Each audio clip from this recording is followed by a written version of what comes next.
Right to equality, समानता का अधिकार, अनुच्छेद 14 से 18 पढ़ रहे हैं। इसमें जो है एक पॉइंट है, equality before the law, equal protection, equal protection of law, विधि के समक्ष, विधि के समक्ष समता का, विधि के समक्ष समता या समानता, इसको कह सकते हो, समानता का अधिकार, ठीक है, और विधि का समान अधिकार, विधि का समान संरक्षण, विधि का समान संरक्षण, विधि का समान संरक्षण, विधि का समान संरक्षण, इक्वलिटी बिफोर द लॉ, विधि के समक्ष समता का अधिकार, विधि के समक्ष समता अधिकार, आर्टिकल समानता अधिकार का अधिकार में जो आता है इक्वलिटी, राइट टू इक्वलिटी जो है, विधि के समक्ष समता का अधिकार, या जो है विधि का समान संरक्षण, आर्टिकल 14 जो है, आर्टिकल 14 नकारात्मक स्वरूप प्रदर्शित करता है। इसका जो स्वरूप है वो नकारात्मक है, वह नकारात्मक है, जिसमें जो नकारात्मक अभिलक्षण प्रकट करता है। इसमें कहा गया है कि विधि के समक्ष किसी भी व्यक्ति या कोई भी व्यक्ति, चाहे वह पद में हो, भारत का सर्वोच्च पद कौन सा होगा? राष्ट्रपति। आर्थिक रूप से हो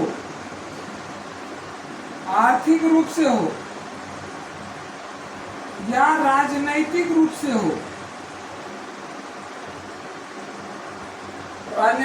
से हो, यह जो है किसी भी कद में, किसी भी तरह से कद में बड़ा हो, गरीबी अमीरी हो, पद में हो, चाहे वो चपरासी हो या राष्ट्रपति हो, या राजनीतिक स्थिति में हो, एक आम व्यक्ति हो या प्रधानमंत्री हो, यह जो है कानून से ऊपर नहीं हो सकता, कानून से ऊपर नहीं हो सकता।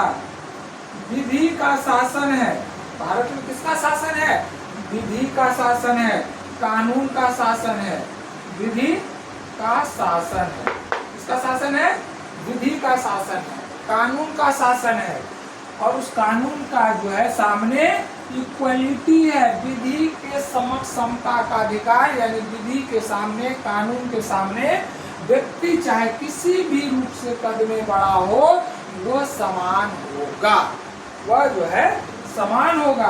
प्रोफेसर डाइसी जो थे ब्रिटेन के विधिवेत्ता थे, उनके अनुसार कहा गया है कि विधि के अनुसार शासन एक ऐसी व्यवस्था है जिसमें व्यक्ति के जो है किसी भी तरह का पद हो, आर्थिक स्थिति हो, या जो है क्या नाम है, राजनीतिक स्थिति हो, उसके पास किसी भी तरह से अगर कद में बड़ा हो तो भी वह विधि से ऊपर नहीं हो सकता है, और विधि का शासन का स्वरूप होता है। अर्थात जो है अगर कहा जाए कि राष्ट्रपति क्या विधि से ऊपर है, तो नहीं, राष्ट्रपति भी जो है विधि से ऊपर नहीं है, अर्थात कानून से ऊपर नहीं है। कानून सबके लिए क्या है?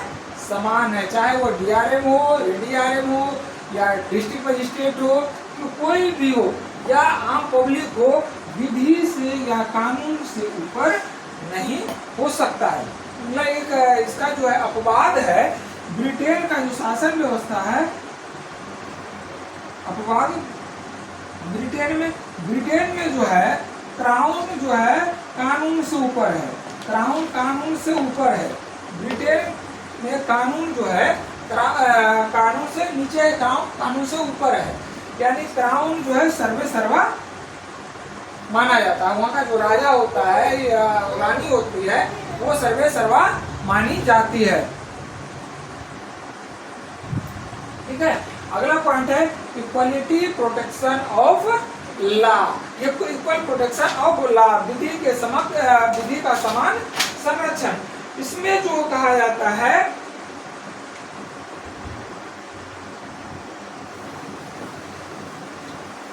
विधि का समान संरक्षण, इसका तात्पर्य ये होता है किसी भी व्यक्ति का पहुंच जो है कानून से ऊपर होना चाहिए या कानून तक पहुंच होना चाहिए। अर्थात जो है सभी व्यक्ति, अर्थात कहा जाए सभी व्यक्ति पर एक समान कानून लागू नहीं किया जा सकता है। इक्वल प्रोटेक्शन ऑफ लॉ, अब एक समान कानून लागू नहीं किया जा सकता है। अब देखो व्यक्ति ए है और एक व्यक्ति बी है, व्यक्ति बी है। अब एक व्यक्ति आर्थिक रूप से कमजोर है, एक आर्थिक रूप से क्या है कमजोर है, और एक आर्थिक रूप से मजबूत है। ठीक है, आर्थिक रूप से क्या है मजबूत है, यानी बहुत धनी आदमी है जो हरीश साल्वे जैसे वकील को भी हायर कर सकता है, तो आर्थिक रूप से मजबूत हो गया। व्यक्ति एक कमजोर है, अब कोई केस लड़ना है, इसके पास जो है आर्थिक रूप से कमजोर है, इसको जो है वकील को पैसे देने के लिए, इसके फीस देने के लिए पैसे नहीं है, तो इसके लिए इक्वलिटी लाने के लिए इसको सरकारी वकील नियुक्त किया जाएगा, इसको सरकारी वकील नियुक्त किया जाएगा, तभी तो इसका जो है समान होगा, बराबर होगा कि इसका केस भी अगर इसके पास वकील नहीं रहेगा, ये आर्थिक स्थिति से मजबूत है, तो क्या है इसको सजा मिल जाएगा, ये को सजा मिल जाएगा निर्दोष रहते हुए भी। तो इसको बराबर करने के लिए, इक्वलिटी लाने के लिए इसको सरकारी वकील नियुक्त किया जाता है। दूसरा अगर बात करें, ए महिला है, ये महिला है और बी पुरुष है, बी पुरुष है। अब इसकी शारीरिक बनावट को देखते हुए भी महिला को क्या बोलता है आरक्षण दिया जाता है। अब आरक्षण दिया जाता है कि महिला को पदोन्नति में हो गया, या आपका जो समान संरक्षण के बस में चल रहे हैं, या आपका केस लिखना है, महिला को गिरफ्तार जो है रात में नहीं किया जा सकता है, ये सब equality equal protection of law के अंतर्गत आता है। महिला को आरक्षण दिया जा रहा है उसकी शारीरिक बनावट के अनुसार देखते हुए। तो कहा जाता है कि सभी व्यक्तियों पर लागू होने वाले ऐसे कानून नहीं बनाया जा सकता है जो पूर्णतः समान हो। अब बात करें, राष्ट्रपति है, राष्ट्रपति है और एक आम व्यक्ति है, आम व्यक्ति है। अब राष्ट्रपति को आरोप लगा कि भाई आपने जो है चोरी की है, या आपने जो है टैक्स की चोरी की है, और व्यक्ति बी जो है इसने भी टैक्स की चोरी की है। अब ए को अरेस्ट करने के लिए पुलिस को अब स्पेशल जो है कानून का पालन करना पड़ेगा, जो कि बी व्यक्ति को अरेस्ट करने के लिए किसी भी तरह का जो है जो रूल है उसी के अनुसार एस्टेब्लिश बाय लॉ जो है उसी के अनुसार व्यक्ति को गिरफ्तार किया जाएगा। अब जैसे बहुत सारे आर्टिकल 31 में, आर्टिकल 105 में स्पष्ट किया गया है कि जो संसद के सदस्य होते हैं, आर्टिकल बहुत इंपॉर्टेंट है, क्वेश्चन पूछता भी है। आर्टिकल 105 अनुच्छेद 105 में कहा गया है, अनुच्छेद 105 में कहा गया है कि संसद के सदस्य के द्वारा संसद में कही गई बातों के लिए न्यायपालिका के प्रति जवाबदेह नहीं होगा, न्यायपालिका के प्रति जवाबदेह नहीं होगा। इसमें संसद के सदस्य, के द्वारा जो कही जाती है। आर्टिकल 194 में यही बात कहा गया है, विधानसभा